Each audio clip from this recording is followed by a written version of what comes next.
पहले डेट निकालना है। डेट कौन सा होगा?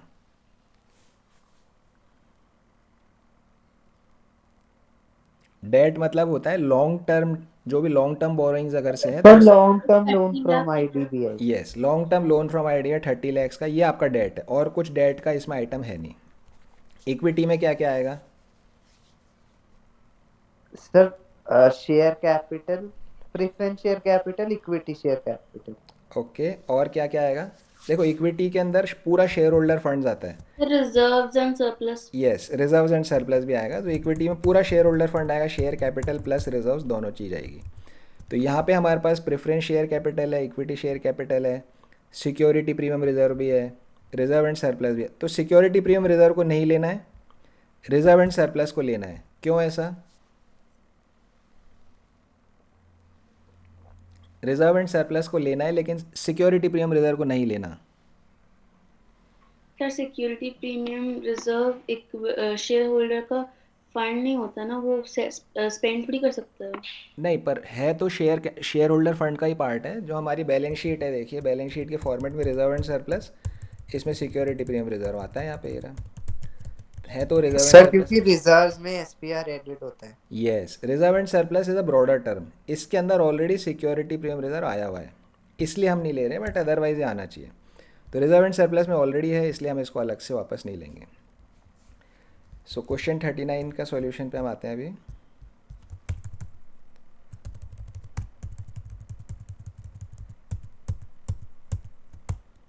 डेट हमने निकाल लिया, 30 लाख रुपए का है। इक्विटी में आ जाएगा share capital plus reserve and surplus. Share capital दोनों आ गया 20 lakhs plus reserve and surplus 4 lakhs, तो 24 lakhs यहाँ पर आपका इक्विटी हो गया। डिवाइड कर दीजिए 30 लाख को 24 lakhs से, तो आपके पास में डेट इक्विटी रेशियो आ जाएगा 1.25:1। आपकी बुक में डेट इक्विटी रेशियो आइडियल दिया हुआ है 2:1 का। तो अगर एग्ज़ाम में कमेंट लिखने के लिए आता है कि भाई रेशियो कैसा है, तो आप अगर 2:1 से कम आ रहा है तो आप लिख दोगे भाई बिकॉज आइडियल रेशियो इज़ 2:1, इससे कम है तो इट इज़ गुड। लेकिन अगर 2:1 से ज़्यादा आ रहा है आपका, तो आप लिख दो कि भाई ideal ratio is 2:1, so it is not good. तो ये आपको आइडियल रेशियो के हिसाब से ध्यान रखना है, अगर कमेंट लिखने के लिए आए तो करना है, वरना नहीं लिखना है कुछ। चलिए करंट रेशियो के लिए कुछ करना नहीं, करंट एसेट्स दिया हुआ है, करंट लाइबिलिटी दी हुई है, डिवाइड कर दो, बस आपका काम यहाँ पे ख़त्म हो जाएगा। Current assets upon current liabilities 1.5:1। तो आसान सा क्वेश्चन है। क्वेश्चन 40 पे आ जाते हैं। डेट इक्विटी रेशियो इसमें निकालना है। बताइए कैसे निकालेंगे debt? Sir long term loans और 10% borrowing, 10% long term borrowing. Long long term, term provisions भी तो होंगी।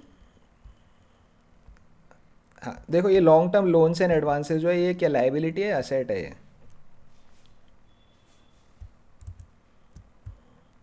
सर अच्छा ये ये हमने दिया है, एसेट है। हाँ, तो ये ये थोड़ा एसेट है। थोड़ा सा ध्यान रखना, लोन्स एंड एडवांसेस के नाम से जो आता है ये एसेट असेट है होता है।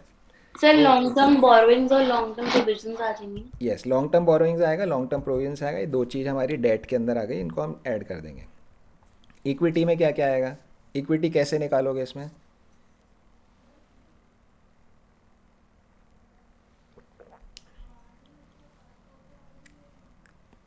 एक्चुअली इन क्वेश्चंस में यही है, ट्रिक आ गई, उसके बाद कुछ सीखने की बात नहीं है, सिर्फ ट्रिक की बात है। इक्विटी कैसे निकालें? Current liabilities, current liabilities, okay. Non current investments. एक आपने लाइबिलिटी ले लिया, एक आपने इन्वेस्टमेंट ले लिया, तो ये तो जमा नहीं। इक्विटी कैसे आएगा? शेयर होल्डर फंड निकालना है हमें। देखो शेयर होल्डर फंड्स के लिए डायरेक्टली हमें शेयर कैपिटल गिवन नहीं है यहाँ पे, रिजर्व्स भी हमें यहाँ पे गिवन नहीं है, तो हमें क्या थोड़ा इनडायरेक्ट जाना पड़ेगा। इनडायरेक्ट मतलब कि लाइबिलिटी साइड का हमें शेयर कैपिटल वगैरह दिया हुआ नहीं है, तो पहले आप टोटल असेट्स निकालो, फिर वो total assets is equal to total liabilities होता है, फिर उसके अंदर से आप ये बोरोइंग्स और करंट लाइबिलिटीज़ माइनस करो। देखिए कैसे होगा। एक ये छोटी सी रफ कट बैलेंस शीट बना लो पहले, जो भी आपको इन्फॉर्मेशन दी इससे बैलेंस शीट बना लेते हैं हम। देखिए क्या क्या है यहाँ पे। Property plant and equipment asset होता है 8,40,000, ये हमने यहाँ पे डाल लिया। डेप्रिसिएशन एक्यूमुलेटेड, इसमें डेप्रिसिएशन माइनस होएगा तो 140 माइनस कर देंगे, तो यहाँ पे बचा 7 लैक्स। 840 1 लाख माइनस कर दिया, 7 लैक्स यहाँ पे बच गया। नॉन करेंट इन्वेस्टमेंट्स 14,000 भी असेट साइड में आएगा। लोन्स एंड एडवांसेस 56, ये भी असेट साइड में आएगा। Current assets, current liabilities, current asset भी हम यहाँ डालेंगे, करेंट लाइबिलिटीज़ को हम यहाँ पे इधर डालेंगे, ये लाइबिलिटी साइड आ गई। फिर क्या बचा, long term borrowings, long term provisions 420 and 140, इनको दोनों को भी हम यहाँ पे डाल देंगे। अब देखिए बैलेंस शीट है, असेट और लाइबिलिटी साइड मैच होनी चाहिए। असेट का टोटल हमें मालूम है, असेट का टोटल इज़ 11,20,000, इसका मतलब लाइबिलिटी भी 1120 की होगी। अब 1120 में से टोटल डेट्स माइनस कर दिया हमने, long term dates short term debts दोनों माइनस कर दिए, तो फिर क्या बचेगा आपके पास में, शेयर होल्डर फंड्स। अगर हम यहाँ फॉर्मेट देखेंगे, लाइबिलिटी साइड में क्या क्या आता है, देखिए शेयर होल्डर फंड्स, फिर नॉन करेंट लाइबिलिटीज़ और करेंट लाइबिलिटीज़। टोटल लाइबिलिटी में अगर मैं करेंट लाइबिलिटी माइनस करूँ, नॉन करेंट लाइबिलिटी माइनस करूँ, तो मेरे पास सिर्फ शेयर होल्डर फंड यहाँ पे बचेगा। तो उससे हमें शेयर कैपिटल यहाँ पर मिल गई। तो ये हमारी शेयर कैपिटल इधर बैलेंसिंग फिगर के रूप में यहाँ पर आ गई। समझ में आया आपको? Yes sir. तो ये वाली जो चीज़ है कि total liability equal to total assets, ये बहुत काम आती है। कई 4-5 क्वेश्चन हम कर चुके हैं जिसमें ये वाली चीज़ हमारे काम आ रही है। तो इंस्टेड ऑफ कि फॉर्मूला ऐसे याद करो कि इन असेट्स को जोड़ो फिर ये माइनस करो, उससे बेटर है, समझने में आसान है कि पहले total liability is equal to total asset कर लो, sorry total asset equal to liability कर लो, फिर लाइबिलिटी में से ये 3 घटा दो, तो शेयर कैपिटल आपके पास में बचेगा। तो इससे हमारे पास में आ गया ये डेट आ गया और इक्विटी आ गई, डिवाइड कर दिए डेट इक्विटी रेशियो। उसके बाद कुछ है नहीं इसके अंदर, क्वेश्चन में आराम से सॉल्व हो सकता है। मेन चीज़ है डेट और इक्विटी को पहचानना। चलिए क्वेश्चन 41, अभी इंक्रीज डिक्रीज का क्वेश्चन आ गया है। Debt to equity ratio is 2, state giving reason whether this ratio will increase decrease और विल हैव नो चेंज, ये हमें यहाँ पे बताना है। तो एज़ यूजुअल हम इन क्वेश्चंस को कैसे सॉल्व करते हैं, इसको थोड़ा सा बड़ा नंबर बना लेते हैं, तो ऊपर और नीचे दोनों तरफ हम इसको 5 से मल्टीप्लाई कर देंगे। 2:1 है, इसको 5 से मल्टीप्लाई कर दो तो ये 10:5 हो जाएगा। हम 2:1 से भी कर सकते हैं, लेकिन उसमें क्या होगा, नीचे जब 1-1 अगर करेंगे तो इन्फिनिटी हो जाता है जीरो आने के कारण। तो थोड़ा सा नंबर बड़ा कर लो, कैलकुलेशन भी आसान। कई लोग कई बुक्स के अंदर इसको 40,000 डिवाइड बाई 20,000 इस तरह से भी करते हैं, पर उसमें कैलकुलेशन थोड़ी सी लंबी हो जाती है। हम बिल्कुल सिंपल सा बना रहे हैं, ऊपर नीचे 5 से मल्टीप्लाई कर लो, 10:5। जो भी ट्रांजैक्शन होगा उसको मानेंगे 1 रुपये का ट्रांजैक्शन है। देखें पहला ट्रांजैक्शन क्या है, sale of land book value 4 lakh for 5 lakh. 4 lakh रुपए का लैंड 5 लाख रुपए में बेचा जा रहा है। जर्नल एंट्री क्या होगी इसकी,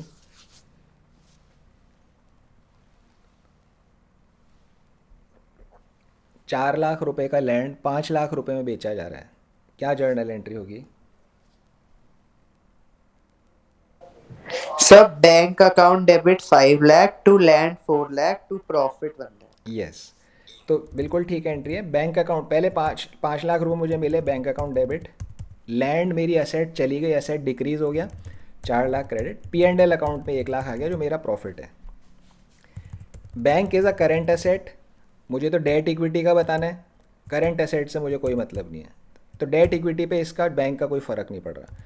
फिक्स्ड एसेट है लैंड, डेट इक्विटी पे ना तो डेट है ना इक्विटी है। P&L is part of surplus, जो आपका रिजर्व्स एंड सरप्लस होता है यहाँ पे, रिजर्व एंड सरप्लस के अंदर आपका यहाँ पे सरप्लस आता है, तो प्रॉफिट एंड लॉस जो है वो सरप्लस को इंक्रीज़ करेगा, तो इक्विटी मेरी इंक्रीज़ हो जाएगी क्योंकि इक्विटी में रिजर्व सरप्लस आता है। तो 10:5 था, इक्विटी बढ़ गई, मतलब नीचे वाला जो है 1 रुपये से बढ़ गया 10:6। आप कैलकुलेट करिए तो ये कितना हो गया, 1.67 था 2:1, अब 1.67 हो गया, मतलब यहाँ पे डेट इक्विटी रेशो डिक्रीज हो गया है। समझ में आ गया? यस ओके, वाणी को समझ आया है? Yes sir. ओके, तो ये जो इंक्रीज डिक्रीज के क्वेश्चन होते हैं इनको सॉल्व करने के कई सारे मेथड हो सकते हैं। इवन आप ऐसा भी हो सकता है भाई आपने ये क्वेश्चन जैसे सेल ऑफ लैंड वाला यहाँ कर लिया, एग्जाम में ये आ गया तो आपने सीधा ही जा करके इंक्रीज डिक्रीज लिख दिया। थोड़ा सा एक्सप्लेन कर दो कि ये चीज़ बढ़ रही है, ये चीज़ घट रही है, and you are through. Second question, issue of equity shares for the purchase of plant and machinery worth 10 lakhs। Plant and machinery खरीदी 10 लाख रुपए की और इक्विटी शेयर इशू किए, क्या जर्नल एंट्री होगी? Sir assets account debit to share capital 10 lakh, Yes. Plant and machinery बिल्कुल ठीक है, तो plant and machinery account debit to equity share capital. Plant and machinery हमारा फिक्स्ड एसेट होता है, प्रॉपर्टी प्लांट इक्विपमेंट होता है, डेट इक्विटी में कहीं नहीं आएगा। इक्विटी शेयर कैपिटल इंक्रीज हो रही है, इक्विटी बढ़ेगा, 10:5 को 10:6 कर दो, रेशो कम हो गया, डिक्रीज हो गया, आंसर हमारा यहाँ पे आ गया। Point C, issue of preference shares for redemption of 13% debentures worth 10 lakhs। Debentures को रिडीम किया, प्रेफरेंस शेयर यहाँ पर इशू किए, क्या जर्नल एंट्री होगी? Debentures account debit to preference shares yes, debentures account debit to preference shares. Debentures is a liability, liability decrease होती है तो डेबिट होता है, इसलिए डेबिट होगा। प्रेफरेंस शेयर एक कैपिटल का पार्ट है, कैपिटल इंक्रीज होती है तो क्रेडिट होता है, तो debenture account debit to preference shares. ये तो एंट्री हमारी हो गई। आम तौर पे नॉर्मली डिवेंचर्स हमेशा लॉन्ग टर्म होते हैं, जो डिवेंचर्स होते हैं वो लॉन्ग टर्म होते हैं, लेकिन एक चीज़ हमने और पढ़ी थी इसके अंदर, current maturities of long term dates.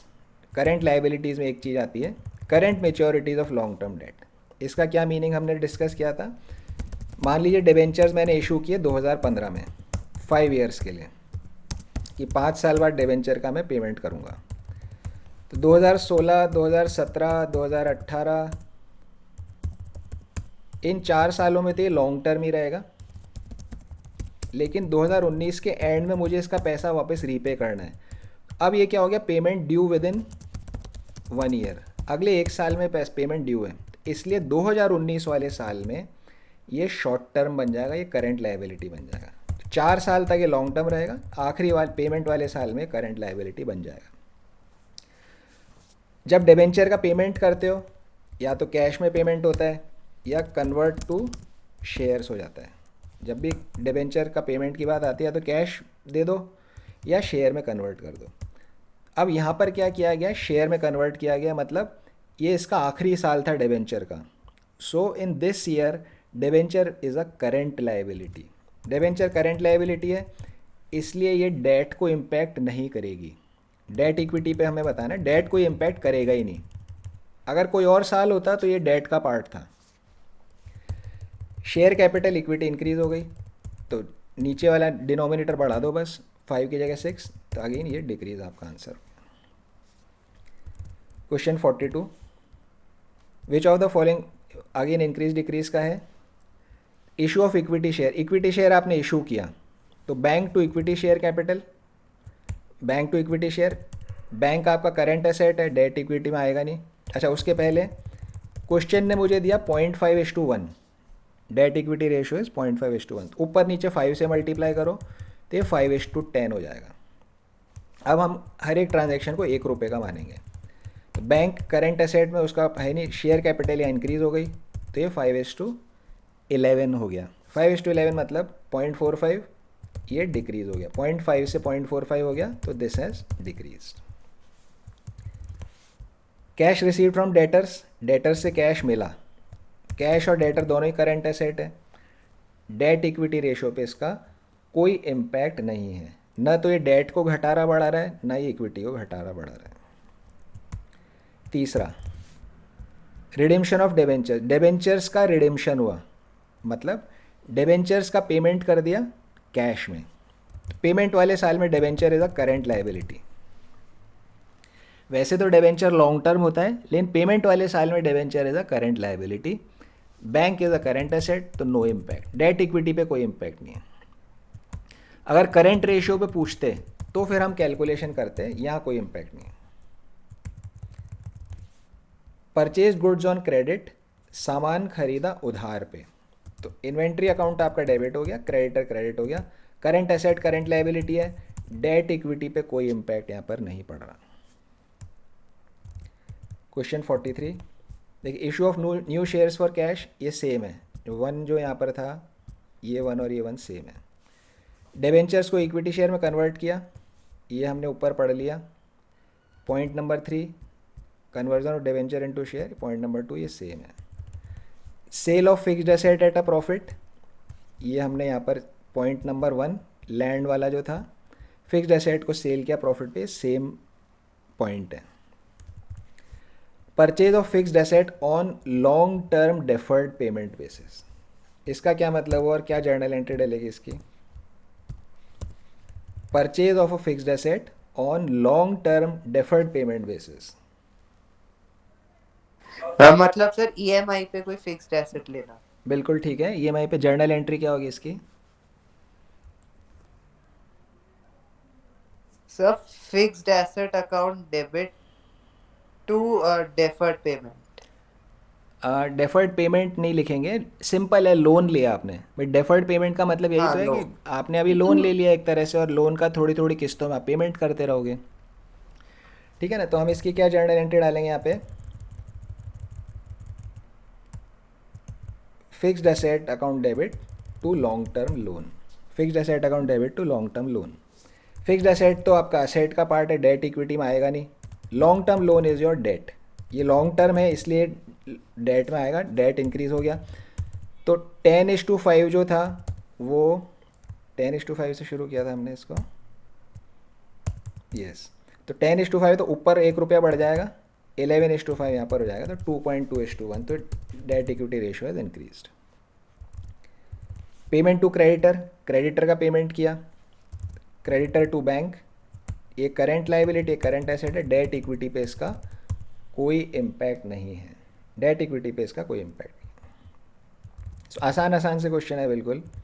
44 balance sheet दिया हुआ है, डेट इक्विटी रेशियो निकालना है। अब देखो जैसे होता है नहीं, खोदा पहाड़ निकली चुईया, इतना बड़ा एक पेज का क्वेश्चन है, इसको करने में आपको मे बी हार्डली 5 से 10 सेकंड लगेंगे। डेट क्या होता है? That is your non current liabilities, ये आपका डेट है। Equity is your share holder funds, तो 2.5 लाख डिवाइडेड बाय 10 + 2 12,40,000, ये आपका आंसर हो गया। That is your non current liabilities, equity is your share capital plus reserve, 10 + 2 40, 1240, 250 divide by 1240, 0.2:1, 0.2:1 यहाँ पे डेट इक्विटी रेशियो हो गया। तो अगर रेशियो के क्वेश्चन में बैलेंस शीट मिल जाए तो ये बहुत ही बढ़िया रहता है, हमें जानने की ज़रूरत नहीं है क्या चीज़ करंट एसेट है, क्या नॉन करंट एसेट है, क्या करंट लायबिलिटी है, वो सब हमें सोचना ही नहीं है, सब लिखा लिखाया है। मान लीजिए करंट रेशियो निकालना है, ये करंट एसेट तीनों जोड़ लो, करंट लायबिलिटी तीनों जोड़ के डिवाइड कर दो, करंट रेशियो आ गया। सो बैलेंस शीट अगर गिवन हो जाती है तो रेशियो का क्वेश्चन आपको बहुत ज़्यादा ईजी यहाँ पर हो जाता है। चलिए क्वेश्चन 44 हो गया। अब आ गया हमारा total assets to debt ratio, question number 45। तो ये भी आसान सा रेशियो है, सिंपल सा फॉर्मूला है। टोटल एसेट्स का मतलब असेट साइड का सारा टोटल कर लो, fixed assets, current assets, non current, सब चीज़ जुड़ गई यहाँ पे, कुछ भी नहीं छोड़ा। और लॉन्ग टर्म डेट, अभी हमने डेट इक्विटी में पढ़ा ही था, जो डेट इक्विटी में डेट है वही यहाँ पर है। Total assets to debt ratio, total assets to debt ratio. अब इसका थोड़ा सा मीनिंग जानते हैं कि रेशियो क्यों कैलकुलेट हो रहा है। मान लीजिए मेरे पास एक बिज़नेस है, उस बिज़नेस में 10 रुपये के टोटल एसेट्स हैं, टोटल एसेट्स 10 रुपये के हैं। मैंने जो लॉन्ग टर्म लोन ले रखा है वो 2 रुपये का ले रखा है, ठीक है ना। मान लीजिए मैंने वाणी से 2 रुपये का लोन लिया हुआ है, 10 रुपये के टोटल एसेट्स हैं, वाणी से मैंने 2 रुपये का लोन लिया हुआ है, ये मेरे को पेमेंट करना है। अब वाणी आप सोचिए कि अगर मेरी ये कंपनी बंद हो जाए तो क्या आपको अपने पैसे की चिंता होएगी?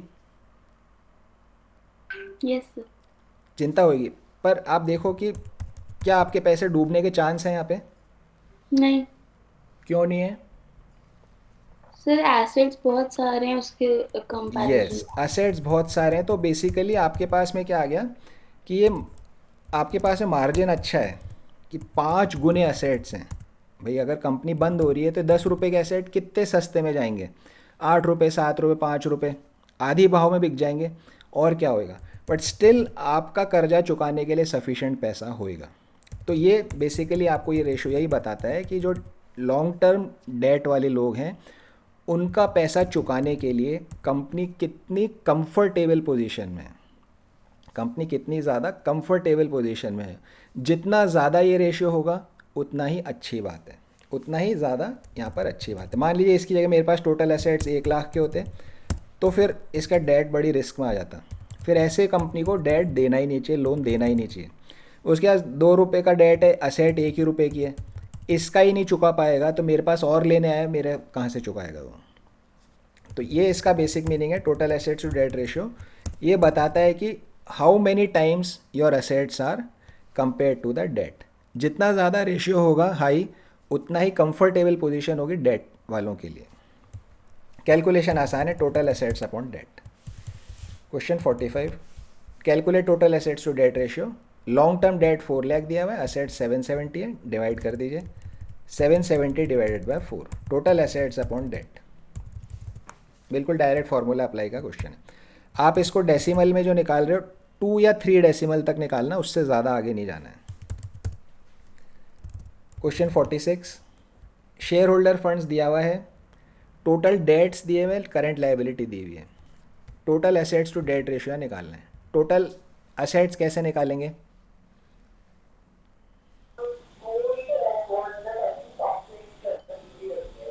टोटल एसेट्स कैसे निकालेंगे?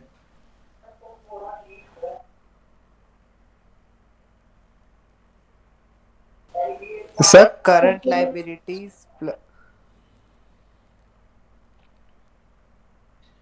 सर टोटल एसेट्स इक्वली होंगे टोटल लायबिलिटीज के।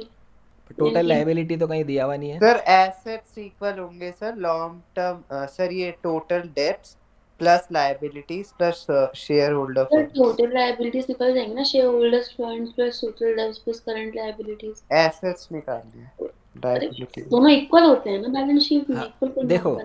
देखो तो total assets is equal to long term liability. Debts plus share holder funds plus liability. तो वो देखो टोटल लायबिलिटी से तो हुई। देखो फर्स्ट चीज क्या है, भाई करंट। एसेट्स निकालने हैं क्वेश्चन में, लाइबिलिटी नहीं। हाँ हेडिंग देखो से निकालोगे देखो ना। फर्स्ट चीज क्या है कि current liability already total debt में आ रही है। टोटल डेट क्या होता है? Long term plus short term liabilities, non current plus current liabilities. तो current liability already total debt में आ रही है। अगर हम बैलेंस शीट एक यहाँ पे बनाते हैं, जैसे बैलेंस शीट के फॉर्मेट पे हम जाते हैं, देखिए क्या क्या हेड्स हैं यहाँ पे मेरे। शेयर होल्डर फंड्स, एक बार इसको एक अलग शीट में लिख लेते हैं वापस से, तो आपको ज़्यादा बेटर समझ आएगा। देखिए लाइबिलिटी साइड का मैं लिख रहा हूँ सिर्फ share holder funds. Share holder fund में क्या क्या आ गया आपका? शेयर कैपिटल और रिजर्व्स आपके आ गए। फिर आगे चलते हैं हम, शेयर एप्लीकेशन मनी इसको छोड़ दीजिए, क्वेश्चंस में आता नहीं है। फिर आया हमारा non current liability, non current liability. फिर उसके बाद क्या आया हमारा, इसमें 4-5 हेडिंग है। फिर उसके बाद क्या आया हमारा? करंट लाइबिलिटी,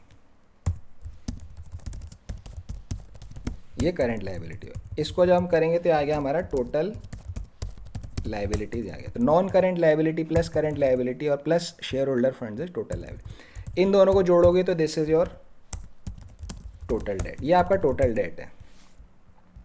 तो total debt plus share holder funds is your total liabilities. लेकिन अब क्वेश्चन ने मुझे क्या क्या दिया है? शेयर होल्डर फंड दे दिया 160 का, तो ये शेयर कैपिटल और रिजर्व दोनों मिला के 1,60,000 का शेयर होल्डर फंड हो गया। टोटल डेट 360 का हो गया, this is my total date.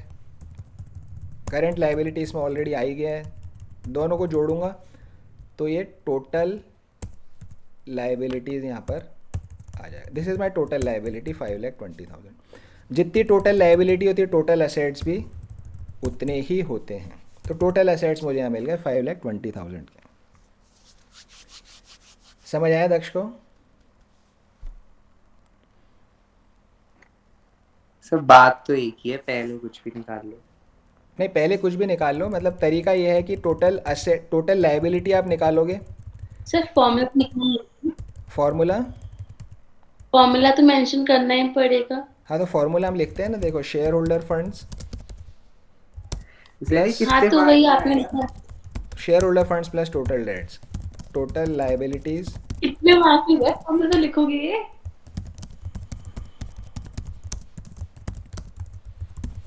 Total liability is equal to share holder funds plus total debt and total liability equal to total assets, इसलिए हमारे टोटल एसेट्स हो गए 5,20,000 के। आप इसको बैलेंस शीट भी बना सकते हो, जैसे ये इधर लाइबिलिटी साइड है, इधर आप कर दो असेट साइड, इधर लिख दो कि टोटल एसेट्स, ये क्या बोलेंगे हम इसको, बैलेंसिंग फिगर। बैलेंसिंग फिगर हो गई हमारी 520 की, ये मेरी बैलेंस शीट मैच हो, इससे मुझे टोटल एसेट्स मिल गए। अब मैंने अगर ये बैलेंस शीट बना दी वहाँ पे छोटी सी, तो मुझे फिर ये फॉर्मूले वापस लिखने की ज़रूरत नहीं है। टोटल एसेट्स हमें मिल गया। अब हमें चाहिए डेट। डेट कैसे आएगा बताइए?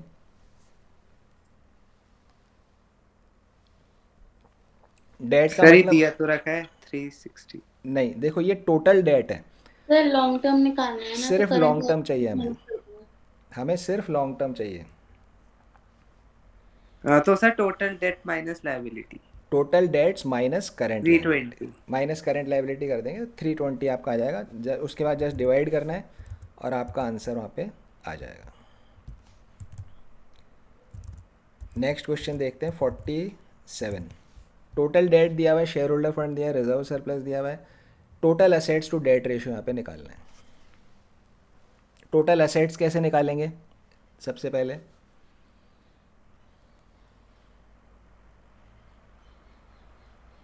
Sir current assets plus working capital. Current assets plus working capital, 30,000। नहीं पर फिर नॉन करंट 30,000। एसेट्स कहाँ जाएंगे? Current asset plus working capital में तो आपने डबल बार कर दिया करंट एसेट को।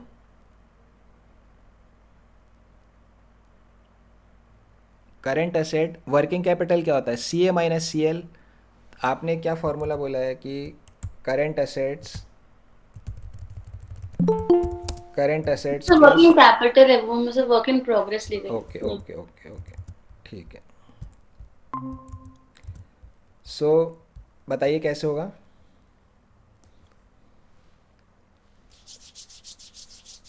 सर करंट लायबिलिटीज निकालेंगे, फिर करंट एसेट्स। देखो टोटल डेट आपको यहाँ गिवन है, मतलब long term short term debt दोनों आ गए। शेयर होल्डर फंड आपको गिवन है, शेयर होल्डर फंड्स आ गए यहाँ पे। रिजर्व और सरप्लस इसमें शेयर होल्डर फंड में ऑलरेडी आया हुआ है, अभी अभी हमने बैलेंस शीट बनाई है यहाँ पे। देखिए share holder fund plus total date, total debt में नॉन करंट करंट दोनों आ गया, ये शेयर होल्डर फंड यहाँ पे गिवन है, तो इनको दोनों को जोड़ लो, टोटल लाइबिलिटी आ जाएगी। Share holder funds plus total date 70 lakhs हो गया टोटल लाइबिलिटी, और जितनी टोटल लाइबिलिटी होती है उतना ही टोटल एसेट्स होता है, इसलिए यहाँ पे total assets will be 70 lakh rupees. समझ में आया दक्ष? यस। ओके, वाणी को समझ आया? Yes sir. ओके, तो इसमें total liability equal to total assets काफ़ी फ्रीक्वेंटली हो रहा है, तो ये एसेट्स हो गया। डिवाइड बाय डेट करना है, डेट तो अगेन आसान है, टोटल डेट में से करंट लाइबिलिटी माइनस करो। करंट लाइबिलिटी कहाँ से आएगी? करंट एसेट्स वर्किंग कैपिटल को यूज़ करके करंट लाइबिलिटी आ जाएगी। जो वर्किंग कैपिटल का फॉर्मूला होता है सी ए माइनस सी एल, उसमें सी ए की जगह 25 लैक्स रखो तो आपको करंट लाइबिलिटी मिल जाएगी। पीछे हमने करंट रेशो में काफ़ी सारे ऐसे क्वेश्चंस किए हैं, इसे सॉल्यूशन देख लेते हैं एक बारी 47 का। देखिए working capital is equal to current assets minus current liabilities. Current liability क्या होगा? C A minus working capital. Current assets 25 lakh के हैं, गिवन है क्वेश्चन में, ये रहा 25 लैक्स। वर्किंग कैपिटल 5 लैक्स है, तो करंट लाइबिलिटी हो गई 20 लैक्स। लॉन्ग टर्म डेट कितने होंगे? Total debt minus current liability. Total debt is your, ये दिया हुआ है टोटल डेट्स, और करंट लाइबिलिटी हमने अभी निकाला, तो this is your debt. Total assets to debt हो गया आपका 70 lakhs upon 40 lakhs, 1.75:1। Question 48 last question कर लेते हैं आज का। टोटल डेट है, करंट लाइबिलिटी है, कैपिटल एम्प्लॉयड है, total assets to debt ratio यहाँ पे निकालना है। टोटल असेट्स कैसे आएगा? That is number 1।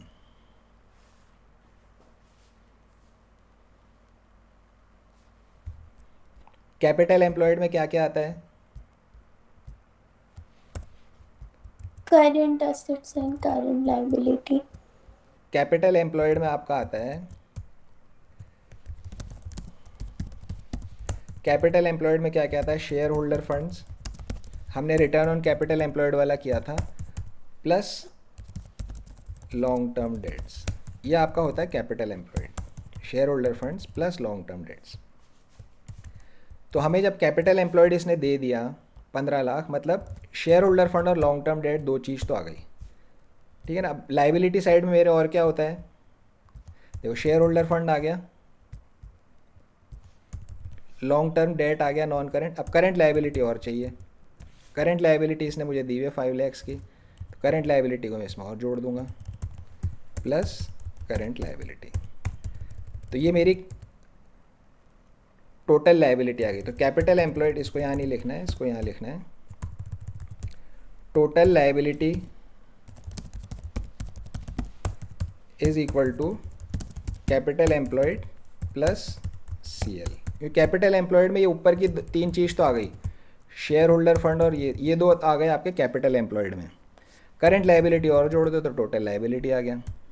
Total liability equal to total assets, तो आपका यहाँ पे टोटल एसेट्स निकल जाएगा।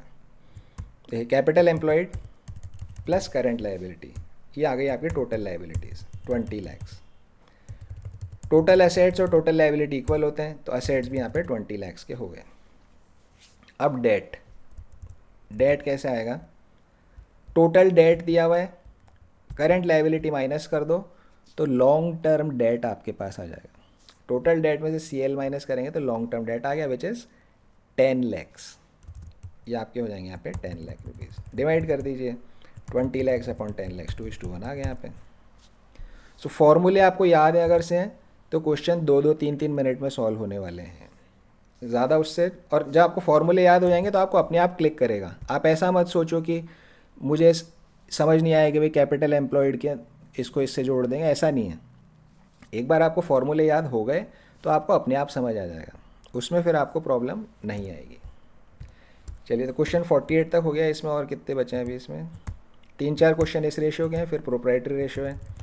चलिए, तो आगे हम नेक्स्ट क्लास में करेंगे। फिर आप क्वेश्चंस करना स्टार्ट करिए, अब आपके एग्ज़ाम्स ख़त्म हो गए, रेशियो के करिए, और अगर पीछे कंपनी अकाउंट्स के छूटे हैं तो उन्हें भी आप करिए, बट पहले रेशियो के कर लिए, करंट चैप्टर ये वाला हमारा चल रहा है। चलिए, तो आज की क्लास क्लोज करते हैं।